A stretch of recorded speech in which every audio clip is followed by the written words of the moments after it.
Good evening, you're watching NewsX. I'm Megha Sharma. Every single day of the week at 6 p.m. we have an initiative with NewsX and Business World coming forth and bringing up entrepreneurs from various fields talking about how the life has been, how economy has been, how their personal businesses have been, and also discussing about what the industry has in store for them in the coming weeks and months together in wake of the pandemic, in wake of the lockdown now being lifted. With me is Dr. Anurag Batra, who joins me on the broadcast. Welcome on the show, sir.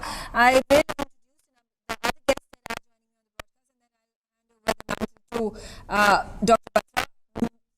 Ashish Bhutani, who's the Managing Director of Bhutani Group, joins me on the broadcast. So does Ajay Datta, who's the founder and CEO of Data Xgen Technologies Private Limited. Atul Singhal, founder and CEO of Scriptbox. Rajesh Shukla also joins me on the broadcast. He is the Chief Mentor, FinRisk Consulting Services, and Atika Malik, who's the former COO and Chief Strategy Officer, Shell Sound West Asia Advertising, joins me on the broadcast. So, Dr. Bhatta, what's in store for us today? What's the topic of discussion, especially today? Thank you, Megha. It's a pleasure to host it with you. Today we have entrepreneurs from various segments, and we'll talk to them about broadly four things. When is the demand going to come back? It's a credit problem apart from a liquidity issue. We'll discuss credit and liquidity. We'll also discuss what's happening to startups. Okay. Some of them are being able to raise money, but most of them haven't been able to raise money. And their revenues have not grown. In fact, they've degrown. So we'll talk to all of them about where is the economy headed, when the businesses will roar again. Let me start with Abhijit Kumar. Abhijit, you work with a plethora of startups. So tell us, how is the startup scene? There is a real worry that a lot of startups may fold up. Their revenues have degrown and they've not been able to raise money. Is this a real fear or are we exaggerating? Abhijit, you'll have to unmute yourself. Thanks, Anurag. Good evening, everyone. Yes, my job is majorly investing into startups. So I'm going to talk about from that context. Yeah, startups are struggling quite a lot because generally most of the startups survive on raising funds, right? So the more funds you raise, the longer you survive. The cash flow or the operational profitability takes a lot of time, especially minimum maybe 7, 8 years, 10 years to come in startups. Now with the COVID scenario, the funding has become quite difficult. It's not that the investors don't have money. It's just that investors are either betting on their own portfolio companies, their current investment. Portfolio companies. Yes. So they are saving, most of the money to put into their own existing companies, which also require it, right? So new investments have drastically come down. So startups who have not been able to move to a lean structure, cost-reduced structure, have already folded down and will get folded. So casualties will be very high, Anurag, I think, in current scenario for startups. So what are the sectors that are seeing traction, that are getting money even in this tight cash crunch? So a lot of new sectors which were unknown of or unheard of are getting funding. I would say, for few very home automation, not in the sense of lighting and all, but devices. Healthcare is getting huge funding. Sanitation, which was never a sector which was fundable, now getting funded. Food products, FMCG, innovative food products, they are getting funded. Automation in the sense of tech. So for example, remote working or your business automation, workflow automation, these kind of startups are heavily getting funded. So these 5-6 sectors, are suddenly getting more funded than any other sectors. Thank you. I know one of the portfolio companies is in the same space with one of the Chinese apps. But if Reliance buys Jio, will everybody, Reliance buys TikTok, then everybody in that space may not have any relevance or at least lesser relevance. Facebook has launched Reels. So really, do you see Indian companies being able to raise enough capital to deal with a Jio, to deal with an Amazon, to deal with a Facebook, to deal with a Google, because really in some of the sectors you mentioned, they're aggressively investing. So tell us your take on this, Abhijit. Yeah, so I missed that sector. Content and video is also picking up quite a lot. So yeah, as you mentioned, Bolo India was one of our portfolio company, but their valuation has grown 2 times in just 6 months. So that's the kind that may not mean any. They raised $500,000. Yes. See, money is not the most important thing. How do you scale up customers? Where there are other apps that have come much later than them and are scaled up. So I'm saying for all these apps, not just for them. If Jio buys TikTok, they'll be irrelevant. So all this investment will go down the drain. And I want to take that example for other sectors in education. The reason you see a Byju's buying a White Hat Junior is because a lot of biggies are entering edutech. So, Byju's is trying to build a product portfolio and acquire an innovative company before anybody else acquires. So that's the point. I'll come back to you. But let me bring in Atika at this point. Atika, they say, and I've said this before on this telecast, in good times, you should advertise. In bad times, you must. So tell us, can advertising bring back demand? Or you can only do it when the times are good? And when do you see the demand coming back? Diwali is on 14th November. This is almost 3 months away. We know that demand will come back. But do you think we'll be able to sustain the demand beyond the festive period? Atika. So thanks for that question, Anurag. At the outset, while all the indicators seem to be that the GDP will contract, and whether it's RBI or Nomura or whatever, there's the scary number of minus 5% GDP growth contraction is likely to happen. Now, while that number is still on the table, I think what's interesting is if we look at demand creation again in 3 pillars almost. So the first is really to recognize that very fundamental changes have happened in consumer sentiment, their mindset, their behavior, their buying practices, and to be really aligned to that. I mean, today, digital is going to be mass media, and it's how we can actually create complete, seamless consumer journeys on that, so that we can reach out to all the consumers who we may not be today, whether it's through voice, whether it's vernacular, whether it's discovery, it's post-purchase, delivering a car to my house with complete sanitization. So to recognize that these fundamental changes have happened. 2, I'll just add to what Abhijit was saying. It's very important, I think, to recognize the industries that are going to drive this new growth as well. Edutech, pharma, agrichem, lots of these new sort of exciting industries. 3, I think very important to recognize that there are going to be more local influencers. And, you talked about reels. So how are we going to be able to create a whole new body of demand creators, if you will? So people, who are reaching out and encouraging other consumers to buy is going to be another quite interesting manifestation. So how is real-time marketing online, which is democratized so that we reach out to many more people, I think is really recognition of that. The second pillar, I think, is refreshing. We worked with industries which are more traditional and, brands and categories which are more traditional. I think they'll have to refresh. They will have to see how do you create an event experience? How do you create a retail experience with AR online in a completely new way? How do I reach, a girl in Khunti or Gumla in a very convincing and an authentic way through, whether it's through outreach or influence? And the third, I think, is going to be relationships. Our brands and platforms and media going to come in with a very interesting way so that costs are relatively low, but you're going to be able to form partnerships which are very relevant for brands.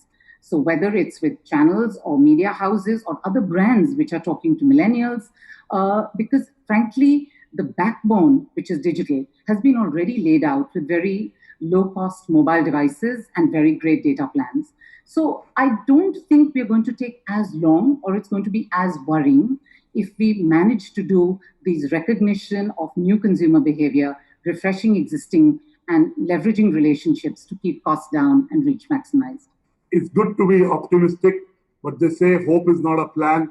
We hope you're right, and it will augur well for the economy. But one of the things that has happened is everything has become D2C, digital to consumer, direct to consumer, the line between what is e-commerce and what is, content are blurring. And we'll come back to that. Ajay, COVID has become the chief digital transformation officer for a lot of enterprises and businesses. So much digital transformation has happened in the last 5 months for a lot of sectors and companies that may not have happened in the last 5 years. Tell us, where do you see this going? And do you see big winners and big losers?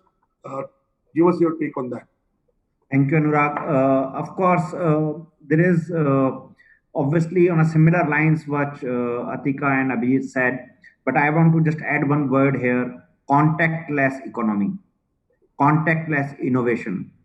And if you see this as an umbrella, contactless technology and innovation, then whatever Abhijit and Atika said fall under that. The new ways to deliver an event, new ways to maintain a relationship, new ways to have a marriage event, or a book launch, or a business world event, whatever we used to do in an old world, we will have to learn in new ways. So like I am meeting you right now and we are doing a show here. This, if the physical events were going on, this was not possibly even in our minds. Yeah, we would have traditionally, me and Megha would have sat together in the studio. Absolutely. We would have invited you to the studio. Absolutely. And right now possibly you're doing it from Jaipur, so you don't need to travel to the studio. So I think, if you know, we launched the video conferencing solution on the call of Government of India Innovation Launch. 2,000 odd app companies participated. And we have to understand that this is the land of opportunity right now from my point of view. This kind of opportunities have never come before. Abhijit will agree that startup ecosystem thrives on solving problems. That's the one word. Who can solve problems? Now, what better opportunity to solve problems everywhere? You name the space, you have to solve a problem. That is how I see it, and that is how the growth is. Another industry, apart from technology, is edible oil. I have not seen the biggest sales ever in last 3 months. Ever. Industry is moving because the unorganized sector is going away. People who do not have brands are finding difficulty to sell material, going goods. People are getting health conscious. So I'm sure for health is the key where we need to invest more, and everybody has an opportunity. The traditional health mechanism is not going to work for long. Education is going to transform. You might not see universities, large campuses for long. There may be few, I'm not saying everybody will wiped out, but there are new opportunities to deliver education. 3D hologram, can a teacher be at everybody's home and take a class, or a new 10 people group in getting formed in a society and there. Anurag, in America, you are not allowed to send your children beyond a certain kilometers. You have to send your student to within a kilometer because of traffic, because of whatever regions they have. Now the similar situation, and given an opportunity to come here, you could have the top class delivery sitting and student there. It does not take away the merit of meeting students together at the physical level. That will also happen. That doesn't. Maybe you have only 3 days. The economy is creating more opportunities, and that may bring back the economy. That's Absolutely. What you're saying. Ashish Bhutani, you've been on the show earlier. Have things picked up in July and August for the real estate sector? You're primarily in the commercial real estate sector. I remember you said that, with the social distancing norms and the new space norms, the commercial sector will do well, and the economy will help get commercial real estate back on track. So tell us how July and August have been for the real estate sector and the commercial real estate sector. Ashish Bhutani. First of all, thanks a lot for having me here again. As far as commercial sector goes, July was pretty much stagnant again. But from the first week of August, once things started moving, people started coming out. As I said earlier also, the time was like that when people were not sure what is going to happen. So they started to look out for alternative incomes and just not depend on salary or just not invest. A lot of people used to think 15 years from now or 10 years from now that we have 2 kids, so we should have 2 residential flats for them. Now the mindset is we should be having some assets for them that can give them income. So when those things are taken into play, obviously commercial investment is the prime most thing that people focus on. As of 1st of August, touchwood, things are now coming back to track slowly and steadily. That's a very optimistic note. Megha, this is the most optimistic panel we've done, and maybe that's because of what's happened in August.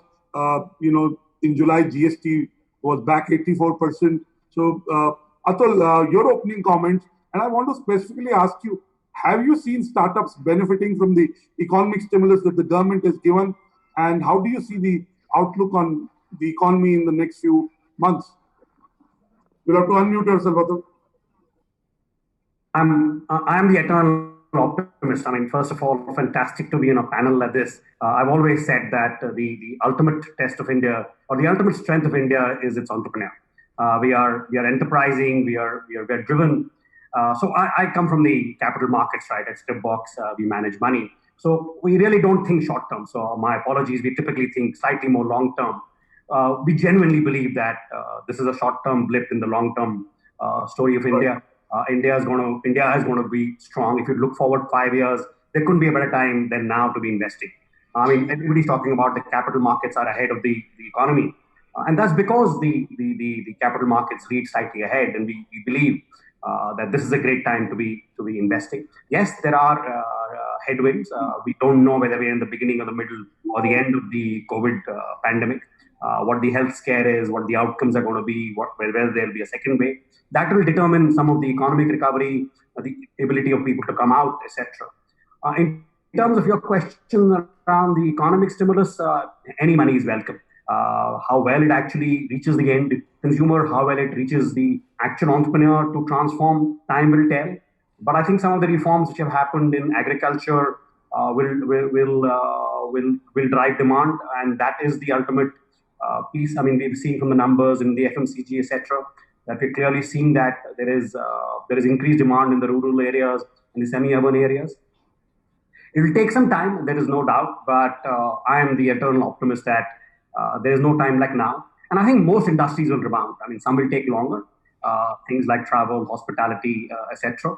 But overall, there are new opportunities, existing businesses will thrive, and absolutely phenomenal to hear from commercial real estate especially. I mean, that's one area where most people have been worried, and if Ashish is feeling that's coming back, then there is no time like now. I mean, this is the place to be investing, to be careful. I mean, as I said, there are 4 pillars we've talked about. One is the health scare, second is the economic impact, third is the individual decision. I mean, what we don't know is that when we come out of this, will people become hedonistic and sort of start spending more because they suddenly see, hey, kya farak padta hai, let's just go spend our money? Or will people become more careful, like Ashish was saying, will start people, and we're seeing both behaviors. So we're seeing people who are saving more, we are seeing people who are spending more. So we don't know what the balance is going to be.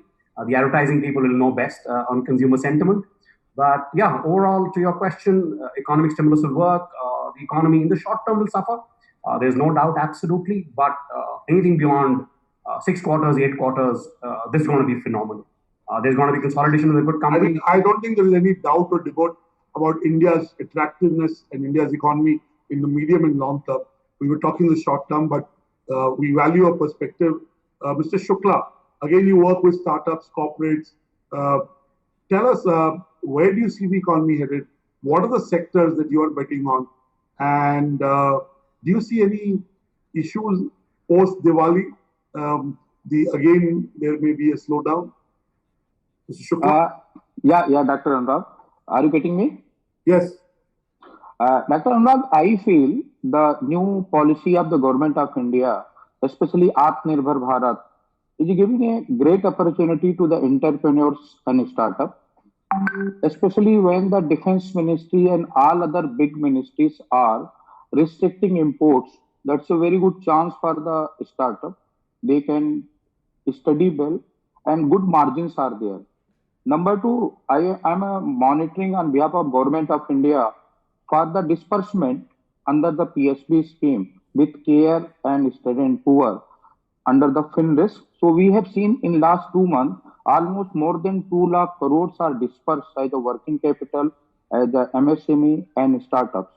Now I feel next 40 days, we are launching a new concept where startups can get 70% working capital with a very low rate. So now the banks are going under PSB to fund the working capital of the startups. So that will be second thing. And as our previous people have told, that health will be a big sector. Then sanitization will be again big sector. Defense and ISRO is going to attract a lot of startups because till now defense was almost prohibited space for people and startups. So defense is going to play a big role. Now, last 2-3 months, we have seen a lot of companies are participating in agriculture sector, especially their artificial intelligence and machine learning for the pesticides, use of pesticides, fertilizer. Then we are expecting many more companies will come for distribution of agro products.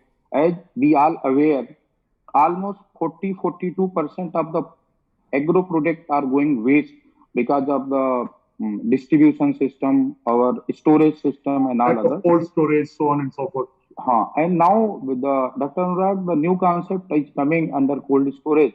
We are promoting that farmers, 4-5 farmers are coming together. We are helping them with technology, with working capital. So the goods will be available in their village or near to village. And delivery system, especially Reliance with Amazon and others, are working to pick the goods from there itself and deliver. So, farm to fork will become a reality. I mean, we've been talking for at least 10 years about getting farmers a better yield for what they produce. And you are saying with the single market initiative that the government has brought in the agriculture and the farm sector, you will see a better realization of price because it will use technology to make it farm to fork. Ashish, I'm very curious. What is the kind of companies, say before lockdown, if you had a certain kind of investor, say from the first week of August, the queries that you're getting, the closures that you're doing, has the profile of those investors changed?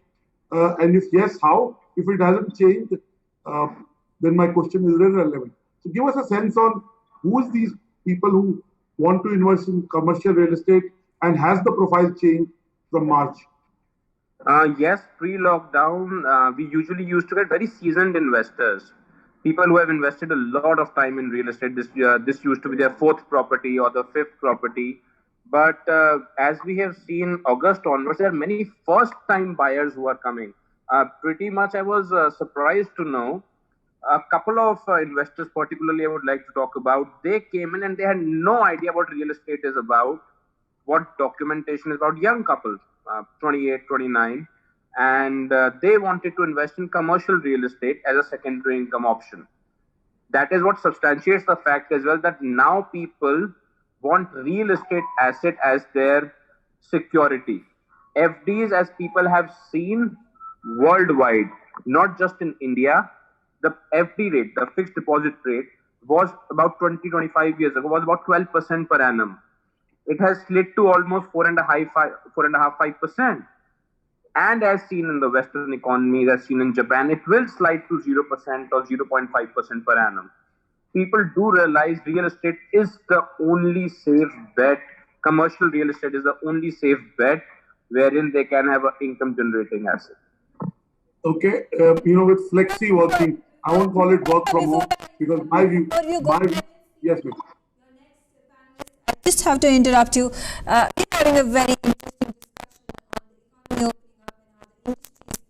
strata are going ahead and benefiting from it, even though the times are not very encouraging. And Dr. Bhatta, you had a particular question that you wanted to go ahead and ask Dr. Bhatta. Because I know you, I trust you, but it's contrary to, flexi working space, work from home, I know is a temporary habit.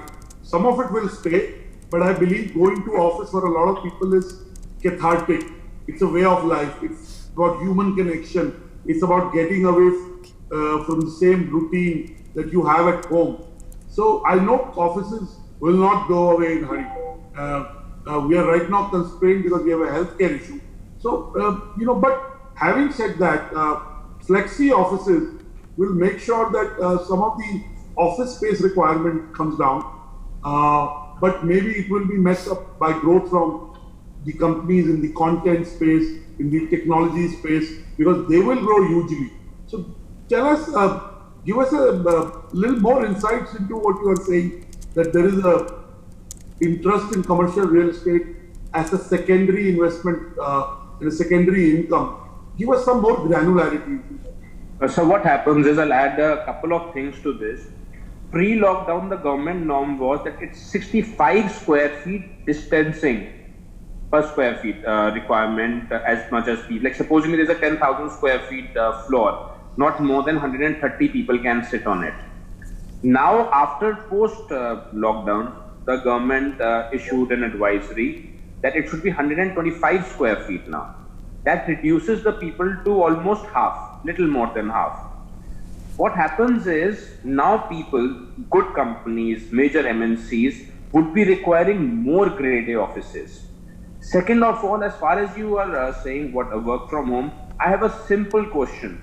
You, any of the gentlemen, any of the fine ladies on the panel, anybody, would want to work from home in case Corona and everything, all the health scare goes away? I don't think not. We would like to. I mean, I told you, office is an experience.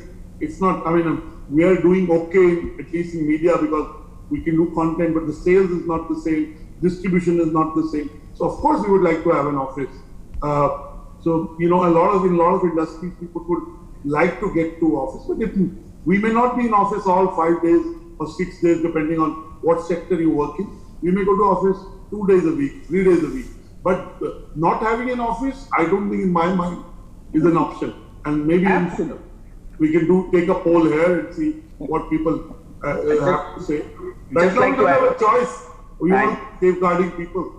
Mr. Satya Nadella, he started a very nice campaign. Whoever is thinking work from home, he did a very nice survey. And a very fine gentleman added along, if people are working from home on their laptops, all they are doing is giving inputs to the keyboard. I'm not talking about finer gentlemen that we are here. I'm talking about an average Joe who is sitting at home just typing in on the keyboard. They said, what is the guarantee that he will not be replaced by artificial intelligence in the next 10 years? It is about networking. Once you go out, once you interact with people, once you have an office, that's how you grow. Sure. Who would you want to work as an individual? A company like Google, who has an amazing office, amazing infrastructure, or a company I don't want to name and tells you, no, we'll make you work from home? Anurag, I'll build on that point, and a point actually Atul made earlier. And he asked about which industries or what is consumer sentiment and where is demand going to come back. And I think it's quite interesting if you hear what everyone is saying. It's almost like the Maslow's hierarchy. So the roti, kapda, makan, livelihood, and even the commercial investment we are talking about is for livelihood. It is not that I'm an office buyer. I'm a young couple who wants my livelihood sort of protected for the future. So food, grain, security, education, healthcare, sanitation, those at the bottom of the Maslow's hierarchy, if you will, are actually the ones where demand is not really got impacted significantly. I will recover the first. And in fact, even if we call what we call love and belonging, so whether it is networking, Zoom calls, office, online, family relationships, again, that's a little bit middle of the tier. When you go to the top of the tier, where discretionary expenditure becomes really important, self-expression, fancy car, trendy holidays, aviation in first class, all that, which is all much more self-actualization and lifestyle oriented, that's taken the hit. So I think we are still somewhere at the bottom and middle of Maslow, but with the creation of these new sectors and new industries, we'll probably see that coming back a little bit. I think rebound would be a strong word, but at least a cautious rebound over the next 6 to 12 months after the roti kapda makan has been handled. I think you make a very, very interesting point, Atika, and that's exactly going to be the point where realization of all that you have been seeking out to do when it comes to your businesses, when it comes to your entrepreneurship, when it comes to the achievements that you want to go ahead and fulfill. Atul, you want to come in over here, especially when it comes to the demand side. There is a glut, there is a supply and there is a glut when it comes to various sectors, various industries. How exactly do we go ahead and bring the demand back to the level that it was pre-coronavirus? I'm assuming we take for argument purposes, the COVID scare is sort of behind us, either because of a vaccine or people just become more careful and cautious. So my industry actually is not seeing such a bad downturn. If you talk to Zerodha or any of these investment apps, they've actually seen a phenomenal time. But sort of to Abhijit's point, people want to invest, people have spare time, they're thinking about what to do. And as people invest, there is a spin-off effect, right? As more money comes into the capital markets, the entrepreneurs are able to invest more. So maybe not directly into startups like Ajay was saying, but I feel you're saying that increasingly we'll get more money in the capital markets, and that should lead to an increase in demand. My sense is that you have to wear roti kapda aur makan.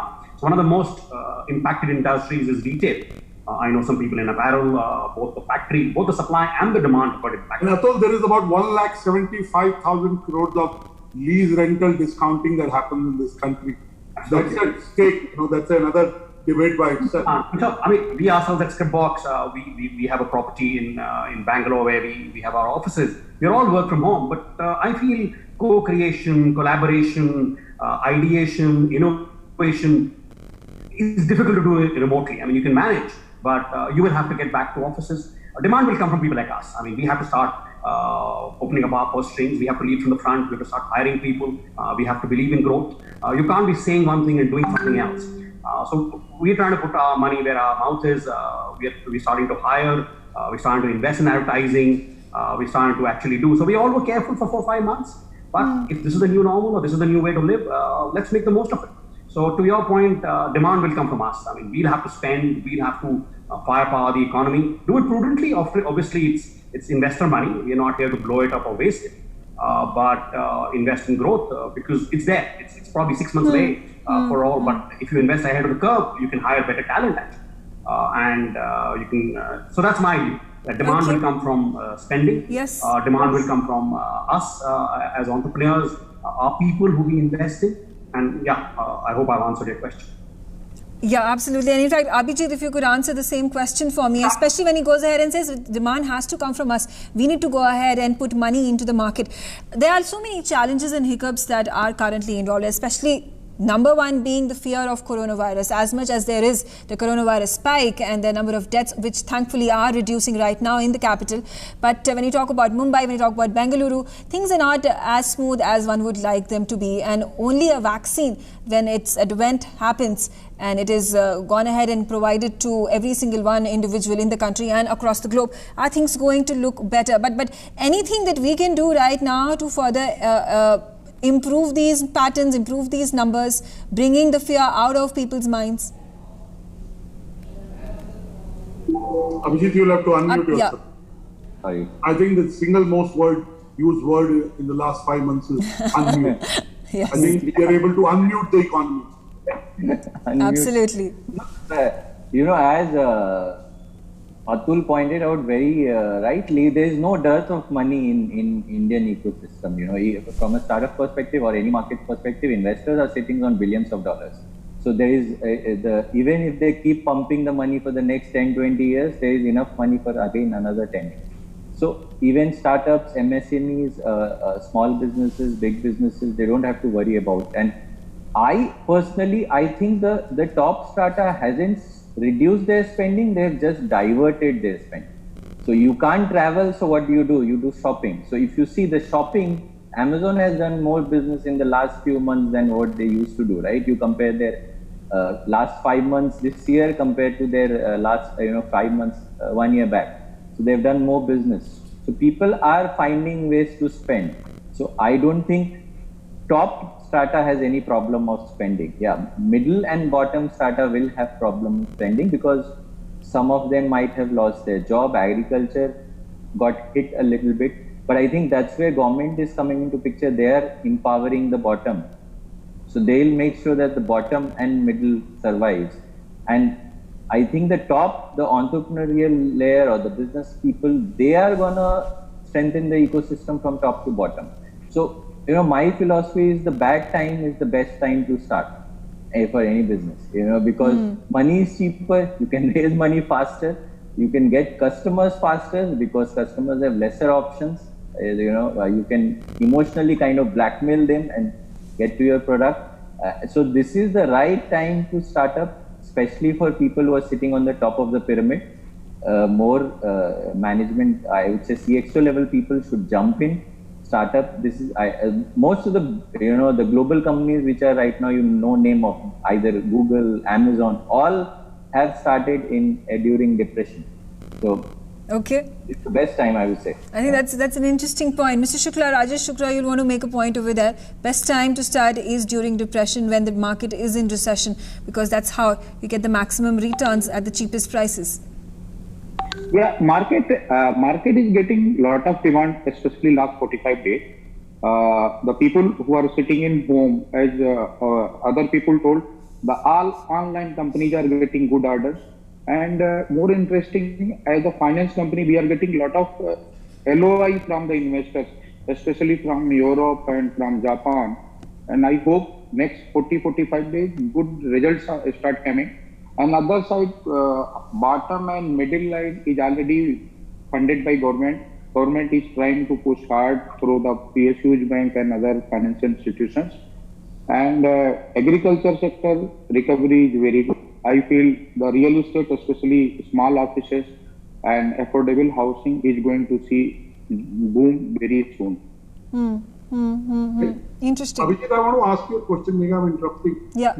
And I want to ask that to Ajay and possibly Ashish and everyone. Ashish, I know a lot of startup entrepreneurs have invested in your spaces earlier. What is the change in the mindset of a startup entrepreneur that you've seen? Has their conversation narrative changed? How they're looking at businesses? What is the fundamental change you see? First Abhijit and then Ajay. When you talk to startups. Thanks. We know that the valuations are more realistic, so on and so forth. Yeah. But what's the single biggest change in the mindset of entrepreneurs that you see? So previously they had to justify that 100% growth year on year. Now after COVID, they have to justify 100% year-on-year growth, plus they have to become profitable. So that's the biggest mindset. Now startups profitability is back on the agenda. Back? No, now earlier it was how much money you raise, what is your GMV, so on and so forth. But you're saying that emphasis on profitability. Yes. Ajay? Yeah, Anurag. Yes, Sundar. I think this was starting, the profitability even starting. Okay, there seems and to we could see that people are looking at the profitable much more value than just the loss-making companies. We could see that, and the companies which are making losses are getting hit.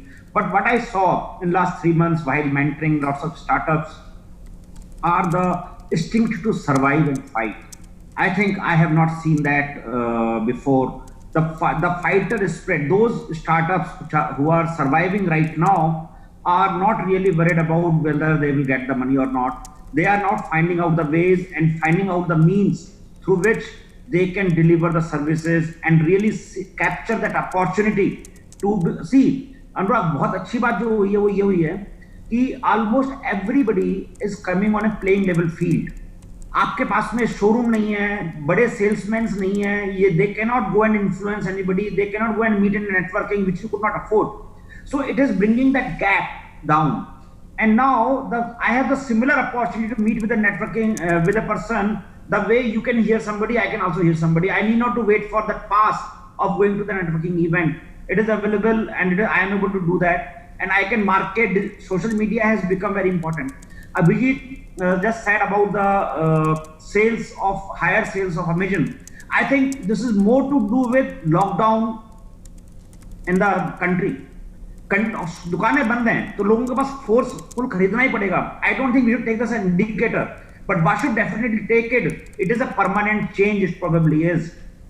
जिन लोगों ने अभी तक test नहीं किया था इस चीज को कि मैं ऑनलाइन भी मंगा सकता हूं, मैं ऑनलाइन भी खरीद सकता हूं और मेरे घर पे सब्जी डिलीवर हो सकती है, जिन्होंने अभी तक बिल्कुल दूर थे वो लोग भी अब इस पे आ गए हैं. So there are certain things which are changing. Startups are now those who could not afford and who could not have that surviving instinct or the survival skills are struggling with that right now. But otherwise, I see there are many startups who have changed their way. They are sailing through. They are finding out the new ways to deliver, and they are actually growing well. They have doubled their revenue or made it profitable because of COVID. Rather, they could not make themselves profitable if the COVID was not there. Okay. Ashish, do you see a change in the mindset of entrepreneurs? If yes, what is? Very honestly, there will be no change in the mindset as such. Only their approach will change towards what they were working for. See, startup, if you try and understand, is mostly people trying to make it big in life about one particular passion they have, one particular product they have. But the basic idea is always to start from scratch. Even now, few things will change, but they will still want to do the same. They will find something else that they will want to start from scratch. But people are not going to sit idle. Once they have a mindset, they have to do something big, they are going to do that. They will die trying. Nonetheless, as far as I am concerned, my office demand will always be there. Whether they do A, whether they do B, or they do C, they'll always keep trying. Okay, Mr. Shukla, SME is such a huge sector, and they also are the bulk of entrepreneurs. Tell us, do you see a lot of SMEs shutting down, or you actually see them innovating? Yeah, actually, Anurag, SME is almost backbone of Indian economy. They are getting a structural change, and how you have pointed out that most of the startups and SMEs now understood the value of the profitability. If you see, पहले क्या होता था? If anybody is going to start a business, first you see the break even. But last 7-8 years, the people was more focusing how to get the money, how to get the money. Most of the discussion was how to create money. But last 2-3 months, if you recall, how we created Rajile, 4 तेल बेचने वाले, the 4th standard failed, and we took up to the IPO and made a 1,500 crore company. Same Sejal Glass, same local Bania. All was the very means small people cannot think they will go to the listing and they will drive the 3 crore, 4 crore car and they will sit in the BKC. But starting from 2012, the most of the people were starting only Anurag how to raise the money, Rajesh how to raise money. Most of the discussion, whether it's official or unofficial, how the raising Series the money. A, Series B, Series C. Series A, Series B, Series C. Sound like cars, BMW, not sure. Good offices, even if your business is 2 crore, people are having offices of 4,000 square feet, 5,000 square feet. Lavish party means costly. We're focusing now on bare bones, less and more focusing on what delivers value. Now today people have come back in a, like, if you are working from home, nobody is looking what kind of shirt, what kind of pant, what kind of perfume you are using. But if you are delivering value, you know, I have a webinar perfume. Before a webinar I wear it. I feel confident. Right. So last week we invested in 2-3 companies, and we also got investors. They are pushing. Now they start looking at value. And now the entrepreneurs as well as SMEs understood the profitability. Whomsoever was having a good client, they got 20%, 30% capital. And today every bank is calling to the good client, whether you want money, whether you don't want. Now, like the media sector, if you see, earlier the most of the people who was running or managing media had nothing to do with the media. Now you see, whatever the new investments are, this prospectus are coming, that's coming with what is the profile of the promoters, what kind of the top 20 people are going to work with you, how much money you are going to give. So now, if the good people... We are focusing on fundamentals. Now people are focusing on fundamental, right? Megha, now that we have 10 minutes left, let's do what we do with them. Before I do that, why don't you ask the question, Megha? I think, yes, with just last 10 minutes left, let's start off with the rapid fire and also speak about everybody over here who has an opinion on especially what has happened, what are the lessons that you've gone ahead and learned, what is the message that you would want to give to those who are seeking any sort of inspiration, any sort of goal points to ensure that this particular time goes off in a passage which is going to be easy, if not very, very difficult. Anurag, if you could start off with us. I think, Megha, that's a fantastic question. Yeah. Megha is asking you, what are your top 3 learnings that will as a business person, as a professional, as an entrepreneur that you have internalized? Megha, that's a beautiful question. We'll get everyone to answer that shortly. We'll start with you, Atika. What are your top 3 learnings that you have internalized during this crisis? So I think probably because I'm a consumer-centric person. For me, it's been research. Consumers are changing, and their behavior and attitude has got compressed.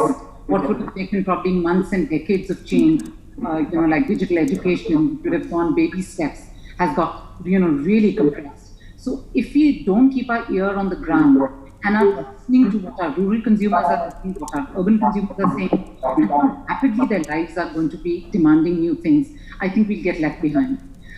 Second, I think the agility of some companies has been pretty spectacular.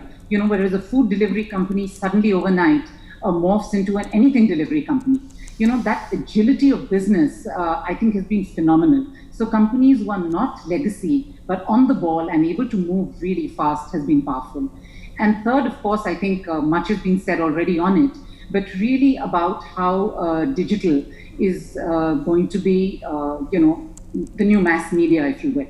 So how do we, whether we sell, whether we engage, whether we're creating content, whether you're educating, whether you're doing telemedicine, really that's going to be critical. So any company that doesn't have that entire, customer journey remarkably mapped out, I think will miss a trick or two.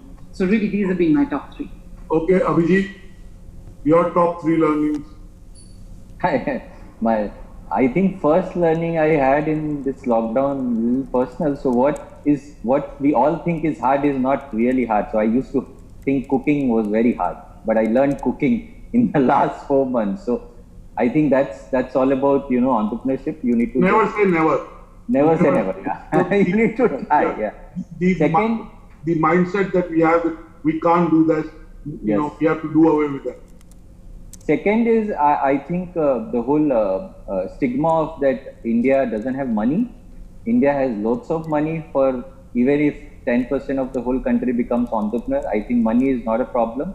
It's more about innovation, getting out. And third is, when you are putting up a business, I think now the focus from only valuation has to move to cutting its, lean, profitability, operating, with least amount possible. I would say that the moment we have shifted online, our costs have drastically come down. Events were expensive. I think that's it. Thanks. Okay, Atul Singhal. Thanks, Anurag. So, the 3 things. One is, as Winston Churchill said, never waste a good crisis. So, see this as an opportunity, and we've clearly seen that we've changed our business model. The second is, as we are investors, this too shall pass. It looked like 3 months if somebody had told us in March that 5 months later you'd still be sitting at home. You would have never believed it, and you would have just gone into maybe depression. But I think the sheer power of human resilience comes through, and that's a great learning that we are resilient beings and we get this. And the third as an entrepreneur is the power of the P&L versus the power of the balance sheet. A lot of entrepreneurs believe the balance sheet is important. It's really not. It's the P&L which is really important. So cash flows matter. Focus on on generating cash, not on just accumulating valuations by pumping up your balance sheet. So 3 lessons: never waste a good crisis. This too shall pass, and P&Ls matter. Balance sheets are not so important. So those are my lessons of entrepreneurship. Ashish Budani. First and foremost, the honest thing is, clients, the mindset I was thinking they had was always predominantly more about save and save. But now it will actually switch. The people who used to save, according to me, are the ones who are going to spend, and the people who used to spend are the ones who are going to save. Because in lockdown, the people who were spending did not have enough money, and the people who were saving didn't know what they were saving for. God forbid something happens to them. That was one of the learnings. Second, digitalization. No matter how many times people say it, what people say it, I'll not like to name that area, but I read in a major Delhi, Calcutta's red light district got online. So when I read that, and how would that be possible If that can happen, I don't think much of anything is actually left to get converted online. So very honestly, digitalization, whichever company does not focus from augmented reality to entire mapping of everything, I think they'll miss a leaf, very honestly. We were jewelry entrepreneurs on the chip who said people are trying jewelry through AR, VR. I mean, Absolutely. we don't buy jewelry till we don't actually visit the showroom. So if that can happen, I'd use that example, especially with the festive season. I think even real estate, people don't buy real estate till they visit. But I think, again, real estate, virtual walkthroughs will play even more bigger role. Virtual demos of products, virtual brochures, all that is becoming bigger. Ajay Datta? I think biggest lesson for me is that anytime, anywhere working is possible now. And this used to be even before possible, but you never realized this was possible as easy as now we are able to execute. And you can get actually much more better output rather on a day-to-day production, day-to-day delivery than what is delivered in office. In many cases, this is absolutely true, not in every case. That's one learning, anytime, anywhere working is very much important. Second is, this pandemic time has given a lot of opportunities. Do not waste it as Atul has also created more time to be productive. Absolutely. You have no social gatherings, no meetings, no friends, no cards, no movies, no restaurants. Nothing is happening. So you have this entire time for yourself. And time is money. We all know that. And that's what, so time is actually becoming very, very valuable right now to be more productive. So you are, this is actually a very big learning. And it gives us a thought process new that how much time was utilized, which was not actually required to be just wasted like that. That is very clearly visible now when you sit down and analyze things. And third is the value of the team. I think now because you are not meeting in a formal way, now you are able to, now at least me, I am able to talk to individually by having our video meeting and discuss a lot more than before. So now I can realize, I can understand what's going on with their family, how he is behaving, where he's staying. This was not even actually in the radar to understand. There are broken hierarchies and we've got to know our colleagues much better. Absolutely. So basically understanding the team is also new learning, which creates a better bond, better understanding between the teams. So 3 lessons again, anytime, anywhere working, value of time and having the great team, understanding of great team. Mr. Shukla, your top 3 learning. Top 3, first I learned that government bank funding is much more easy than any private funding.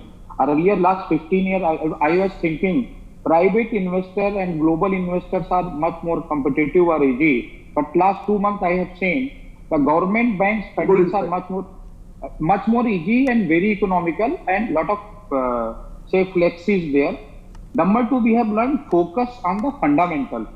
Instead of going on size of the balance sheet, now we start looking the quality of the promoters, focus of the promoters, and the P&L, how fast profit will come. And third, we learn that nothing is impossible. Like earlier, we were thinking if CFO is not there, CTO is not there, company secretary is not there, then team is not completed. But in last 3-4 months, sitting in BKC, Bandra, 4 or 5 people or 6 people instead of 300 people. Now we are able to conclude the deal very fast in both way, investment side also and distribution side also. So Thank you so much. Thank you. Thank you, sir. Thank you. Megha, I want to ask you, what are your top 3 learnings? I know we have 1.5 minutes. What are your top 3 learnings of being a professional and hosting the media shows that we do?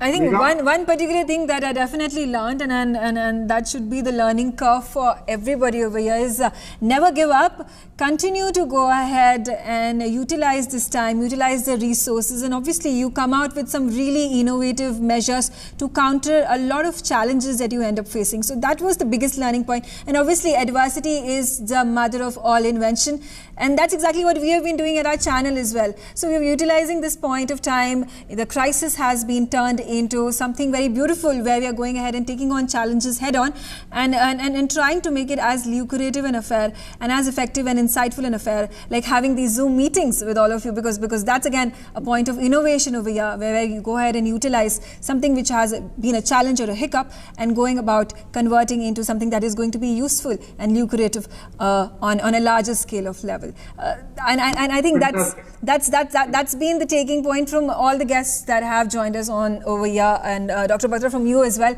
I thank all my guests once again for giving us these insights about their particular industries, their particular companies, their entrepreneurship ventures, and how the market needs to resolve the situation at hand, the crisis at hand, and these are new opportunities that need to be grabbed heads on.